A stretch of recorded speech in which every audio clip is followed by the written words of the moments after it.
할렐루야. 한 주간 평안하셨습니까? 예.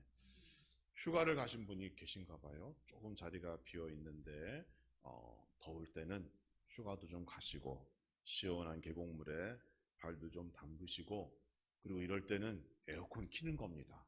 전기세 아낀다고 괜히 더위 드시면 약값이 더 들어요. 그러니까 시원하게 건강하게 이 여름을 이겨내는 우리 모든 성도 되기를 주님의 이름으로 축복합니다. 우리 반가운 얼굴로 옆에 계신 분들과 함께 인사합니다. 오늘도 믿음의 튼튼한 집을 세우며 살아갑시다. 인사하겠습니다. 시작. 예. 교회가 시원하죠? 예, 그래요. 교회가 하나님의 집이 제일 좋은 것 같아요. 친구 교회에서 수년 전부터 오후 헌신 예배 설교 요청이 있었습니다. 그런데 경기도 안양이에요. 저희가 오전 예배를 마치고 제가 아무리 빨리 가도 그 시간까지 맞출 수가 없는 거죠. 그렇게 해서 미루다가 지난주에 시간이 나서 방문하고 왔습니다. KTX 열차를 타고 이제 기차를 타고 룰루랄라 가는 겁니다. 기차를 타면 왠지 사람의 마음이 좀 들뜨는 것 같아요. 그렇죠, 여러분? 예전에 기차 타시면 다 그러셨죠? 여행한다는 기분도 있고 또 새로운 만남을 갖는다는 그런 기대감이 있는 것 같아요. 그런데 고속열차라고 해서 탔는데 생각보다 빠르지가 않아요. 그리고 시간도 15분 이상 늦었다고, 연착되었다고 계속 방송이 나오고 그랬습니다. 이유가 궁금했어요. 이유가 그렇답니다. 지난번에 많은 비가 내려서 철로의 지반이 약해져서 기차가 빨리 가면 그 진동으로 인하여 위험할 수 있대요.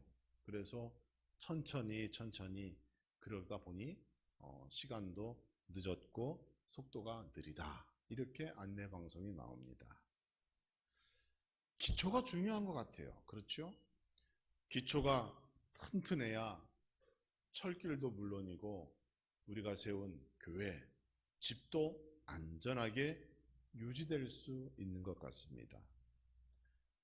벽이 갈라지고 또 무너지지 않기 위하여 그 기초가 무엇보다 중요하다는 것, 우리가 너무도 많은 사건들을 통하여 알고 있고 모두가 공감하는 내용입니다. 우리의 믿음도 이와 같은 것 같아요. 그렇죠, 여러분?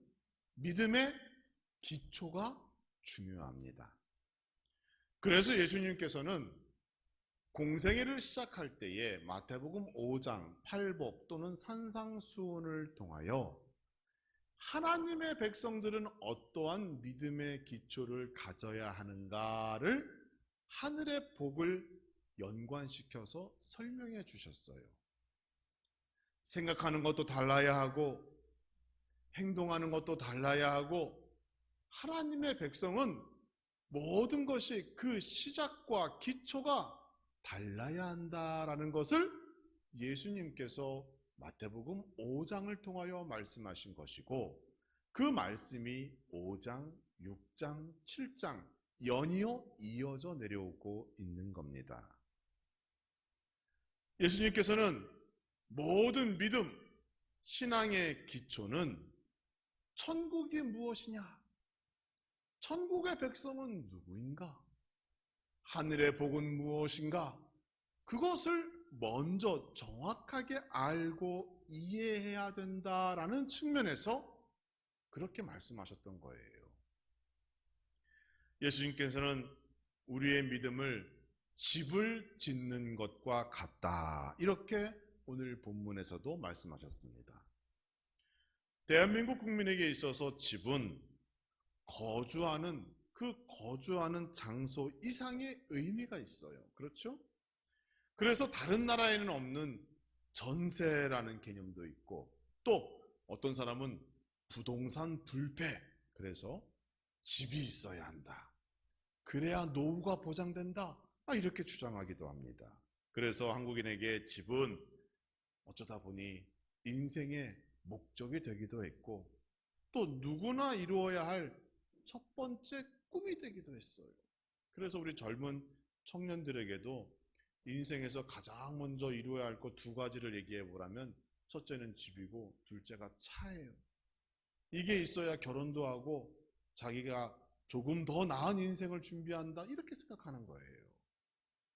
그러나 우리에게는 우리가 거주하는 집보다 더 중요한 또 하나의 집이 있음을 이 시간 고백해 봅니다.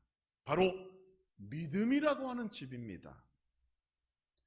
구약성경 창세기 7장 7절에서는 하나님께서 노아에게 이렇게 말씀하셨습니다.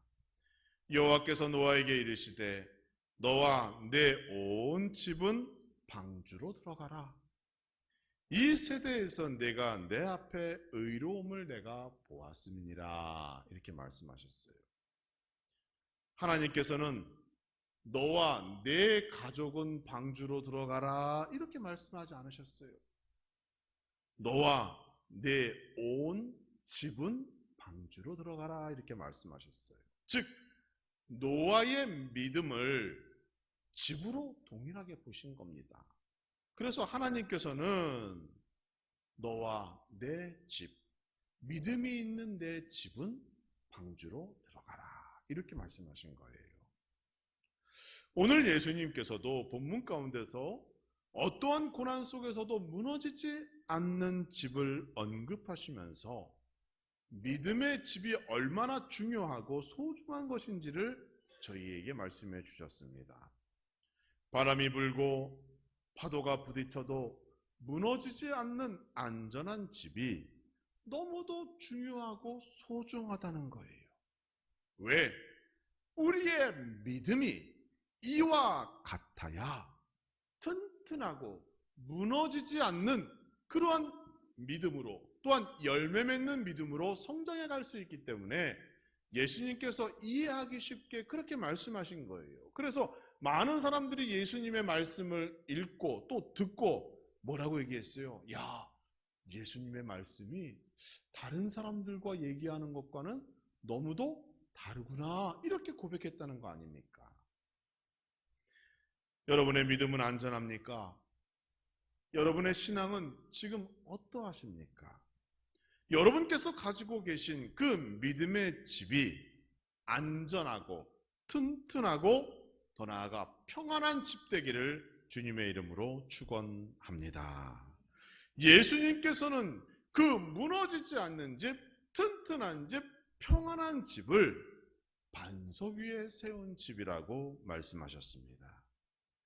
그래서 우리는 고민해야 합니다. 우리의 믿음이 반석 위에 세워지기 위하여 나는 어떠한 삶을 살아야 하고 나는 어떠한 삶의 자세로 하루하루를 기도하며 살아야 하는가? 나에게 필요한 것은 무엇인가? 이 시간 오늘 그 질문과 답을 알아보고자 합니다. 첫째로 반석 위에 세운 집은 세상 속의 재료가 아니라 그리스도의 성품으로 세워진 집이라는 것 명심해야 합니다. 최근에는 집을 짓는데 한 달이 소요되지 않는데요. 한 달, 여러분 30일이 안 걸린대요.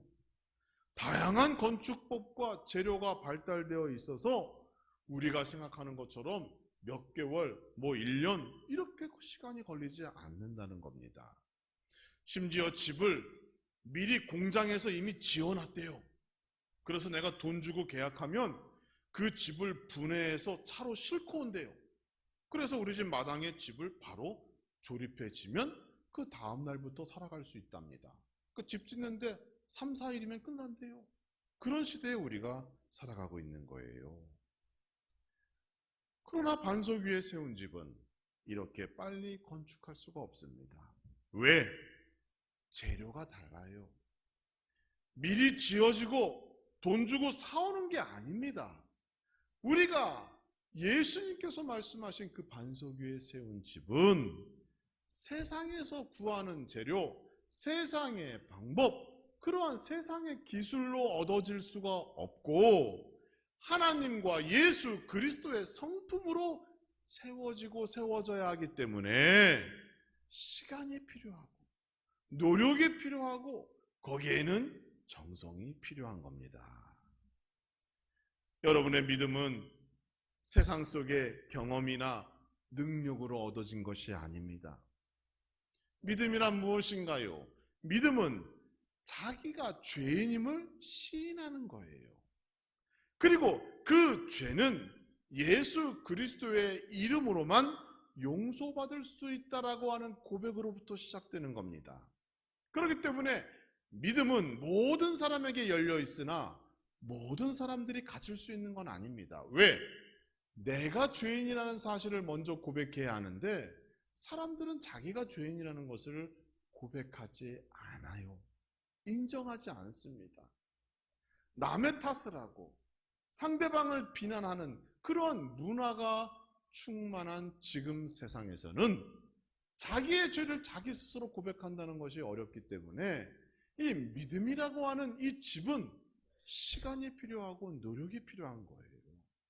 거기에 이 믿음의 고백을 통하여 내가 예수 그리스도를 닮아야겠다. 예수님이 걸어가신 그 십자가의 길을 걸어가야겠다. 성경에 기록된 말씀대로 살아야겠다. 이러한 다짐과 이러한 실천이 더해지기까지는 많은 시간이 필요한 겁니다. 그래서 우리의 믿음이 쉽게 성장하지 않는 것이고 빨리 열매 맺지를 못하는 거예요. 우리의 믿음은 뭘로 채운다고요? 하나님과 예수 그리스도의 성품으로 채워서 성장하고 세워지는 것이기 때문에 여러분 더 많이 노력하시고 더 많이 수고해야 하는 겁니다. 남들보다 더 많이 사랑하시고 더 많이 용서해주고 더 많이 말씀대로 살고자 노력하지 않으면 우리의 믿음이 반석 위에 세워진다는 것은 어려운 겁니다. 그래서 힘든 거예요.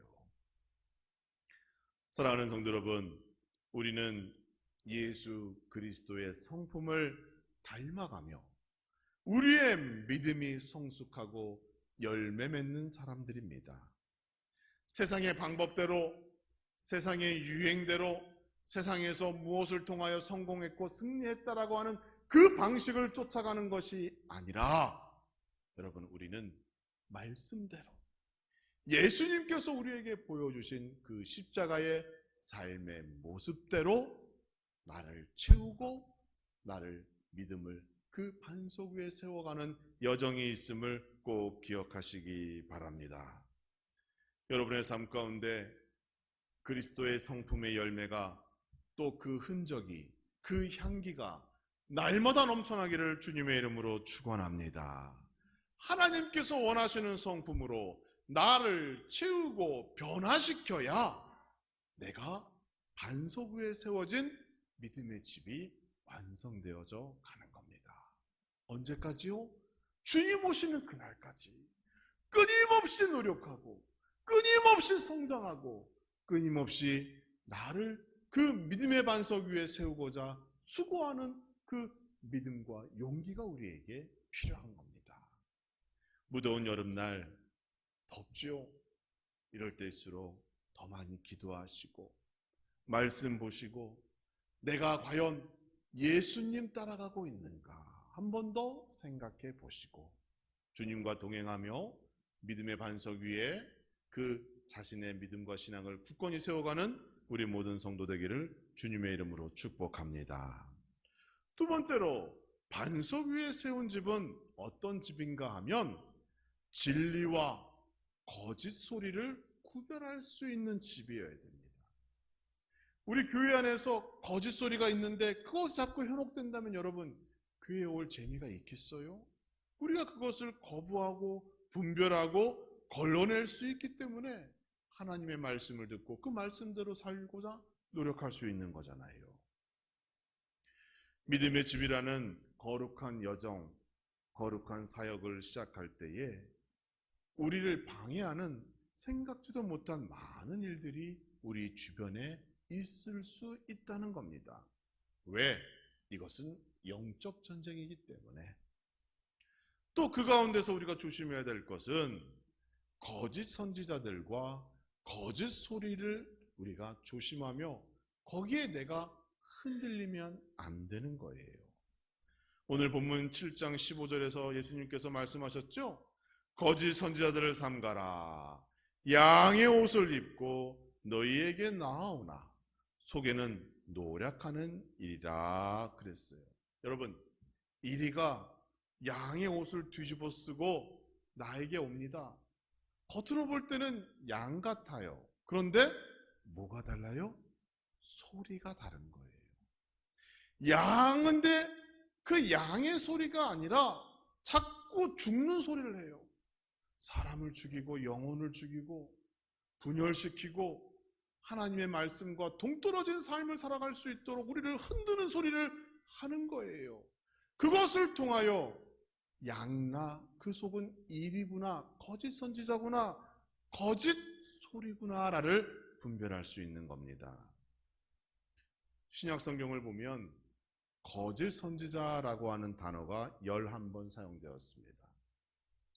그런데 그들을 누구라고 말하고 있는가 하면 유대교의 거짓 교사, 유대교회 안에 있는 선지자, 마술사, 거짓 예언자 등을 다 통틀어 거짓 선지자라고 성경은 말하고 있습니다. 우리는 선지자라고 하면 종교적인 색을 띤 사람이라고 생각하지만 성경에서 사용된 이 거짓 선지자라고 하는 표현을 보면 성도의 마음을 흔들고 혼란과 분열을 가져오고 자기의 생각을 마치 하나님의 말씀인 것 마냥 속여서 내는 소리, 그 모든 소리를 다 거짓 선지자라고 말씀하고 있어요. 제가 서울에 있을 때예요. 수요일 낮 예배를 마치고 모든 성도가 본당을 빠져나갔습니다. 그런데 못 보던 여성 한 분이 본당에 남아있더니 담임 목사님을 만나야 된다고 얘기하는 거예요. 그래서 이유를 물어봤죠. 무슨 용무십니까? 그랬더니 본인이 오늘 새벽에 기도하는데 하나님께서 찾아가라고 그랬대요. 그래서 목사를 만나고 자기가 운영하는 선교회를 후원시키라고 그랬대요. 그런 음성을 듣고 자기가 왔다는 겁니다. 너무 어이없죠, 여러분? 너무 어이없어요. 이뿐 아니에요. 우리 주변에는 자기의 생각을 하나님의 메시지라고 속여서 우리에게 말하는 사람들이 너무도 많습니다. 세상 가운데도 있고 심지어 교회 안에도 있습니다. 어떤 분은 기도하는 중에 어떤 음성을 들었다고도 해요. 꿈에서 하나님께서 앞으로 일어날 일들을 보여주셨다고도 해요. 내 말을 듣지 않으면 잘못되거나 큰일이 생긴다고 겁을 주기도 해요. 여러분, 이런 일들은 무당이나 하는 거예요. 자꾸 근심을 주고 걱정을 주고 두렵게 만들어서 뭐 하나 팔아먹으려고 무당이 하는 짓입니다. 그 어디에도 예수 그리스도의 복음이 없어요. 십자가의 고백도 없어요. 성경에서 언급되지 않은 말씀을 가지고 자기가 예언받았다고 얘기해요. 따지고 보면 자기가 하고 싶은 말, 자기의 생각, 자기의 뜻을 말하고 있음에도 불구하고 그것을 하나님의 소리라고 주장하는 거짓 소리와 소문이 너무도 많이 있다는 겁니다. 구약시대부터 지금까지 우리 주변에는 우리의 믿음이 온전히 세워지는 것을 방해하는 이러한 영적 세력이 있다는 것 기억하시기 바랍니다. 때로는 종교적인 모습으로 다가오기도 합니다. 때로는 세상에 유행하는 소문, 거짓 뉴스로 우리를 흔들기도 하는 거예요. 이런 메시지는 마음을 평안하게 하고 하나님을 찬양하게 하는 것이 아니라 성도의 마음을 불안케 하고 교회에 오면 두려워하게 만듭니다. 잘못된 것이죠. 하나님을 사랑과 용서와 배려의 하나님으로 소개하고 인정하게 하는 것이 아니라 하나님을 무섭고 두렵고 화내시는 하나님으로 만들어서 나의 믿음과 신앙을 자꾸 흔들리고 주저앉히려고 하는 소리가 있다는 것 기억하시기 바랍니다. 사랑하는 성도 여러분, 교회 안이나 밖에서 하나님의 거룩한 말씀, 진리의 말씀을 분별하는 우리 함라중앙교회 성도 되기를 주님의 이름으로 축원합니다. 세상에 유행하는 소리, 거짓 뉴스, 소문에 속지 마시고 진리의 하나님 말씀만 귀 기울이며 그 말씀 속에서 역사하시는 하나님을 만나시고 그 하나님을 통하여 하나님께서 나를 도우심으로 반석 위에 든든한 믿음을 세워가시는 우리 함나주안교회 모든 성도가 되기를 주님의 이름으로 축원합니다. 또한 반석 위에 세운 집은 처음부터 고난과 환난을 대비하여 지은 집이라는 사실을 꼭 기억하시기 바랍니다. 예수님께서 말씀하신 반석 위에 세운 집은 무너지지 않는다 라고 말씀하셨어요. 여기서 말하는 반석은 당연히 예수 그리스도와 말씀을 의미합니다. 이건 우리가 너무도 잘 아는 내용이죠. 그렇죠? 반석 위에 세운 집에서 반석은 무엇이냐? 예수 그리스도와 하나님의 말씀을 의미합니다. 여러분 잘 아실 거예요. 오늘 본문 24절과 26절의 말씀을 보면 반석 위에 세운 집의 특징이 있어요. 다시 말하여 예수 그리스도의 신앙과 하나님의 말씀 위에 세워진 믿음의 특징이 있다는 건데 24절을 보니까 말씀을 듣고 행하는 자는 반석 위에 세운 사람이고 26절을 보니 말씀을 듣고 행하지 않는 자는 모래 위에 지은 집과 같다라고 말씀하시네요. 여러분 잘 생각해 보세요. 말씀을 듣고 행하는 자가 반석 위에 세운 믿음의 사람인 겁니다. 말씀을 듣냐, 말씀을 듣지 않느냐가 아닙니다. 말씀을 듣고 행하느냐, 행하지 않느냐가 관건이에요. 모두가 말씀을 듣습니다. 같은 시간, 같은 예배를 드리며 말씀은 누구에게나 다 동일하게 내려지는데 그 말씀을 내가 듣고 행하느냐, 행하지 않느냐에 따라서 반석 위에 짓느냐, 아니냐가 결정되어진다는 사실입니다. 여기서 궁금하지요? 그러면 언제 그 말씀을 듣고 내가 행할 수 있을까? 언제 그 말씀이 나에게 힘이 되고 용기가 되고 말씀의 효력이 나타날까? 그것이 25절에 나타나지요. 비가 내리고 창수가 나며 바람이 불어 그 집에 부딪히되 무너지지 아니하는 이는 주추를 반석 위에 놓은 까닭이요. 이렇게 되어 있습니다. 우리가 세우는 믿음의 집은 처음부터 무엇을 대비하여 세운 집이에요? 비가 오고 창수가 나는 것을 대비하여 지은 집입니다. 즉 고난과 환난을 대비하여 지은 집이 우리의 믿음의 집임을 기억하시기 바랍니다. 오늘 본문 말씀을 보면 세상에는 두 종류의 사람이 있다는 것을 알게 됩니다. 첫 번째 사람은 지혜로운 사람입니다. 그는 매사에 조심성이 있고 진지합니다. 말씀을 듣고 그 말씀대로 살고자 노력하는 사람은 지혜로운 사람입니다. 넓은 길이 아니라 좁은 길, 좁은 문을 찾는 사람이고 그의 모든 시간은 세상에 흔들리는 소리 소문에 귀 기울이는 것이 아니라 예수 그리스도의 소리, 십자가의 길에 인생이 맞춰져 있는 사람이에요. 그 사람은 지혜로운 사람입니다. 그런데 세상에는 어리석은 사람도 있다고 합니다. 그는 조심성이 없어요. 자기 마음대로 편한 대로 생각하고 행동합니다. 또 사람이 죽으면 다 끝이라고 생각하는 거예요.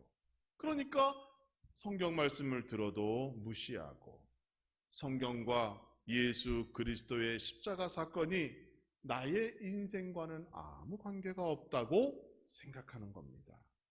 이런 사람들은 빠르고 편리하고 나만 좋은 길을 찾는 사람이에요. 그의 시선은 십자가와 천국이 아니라 항상 성공이라고 하는 그 단어에 꽂혀 있습니다. 이처럼 하늘 아래에 두 종류의 사람이 있지요. 같은 공기로 숨쉬고 같은 물과 음식을 먹고 마시지만 그 인생의 결과는 판이하게 다릅니다. 말씀, 즉 반석에 근거하지 않은 인생은 고난과 환난 앞에 무너지게 되어 있는 거예요. 자기 자신이 먼저 무너지고 환경도 무너지고 그 가정도 무너지게 되어 있는 겁니다. 그래서 이성을 잃어버리잖아요.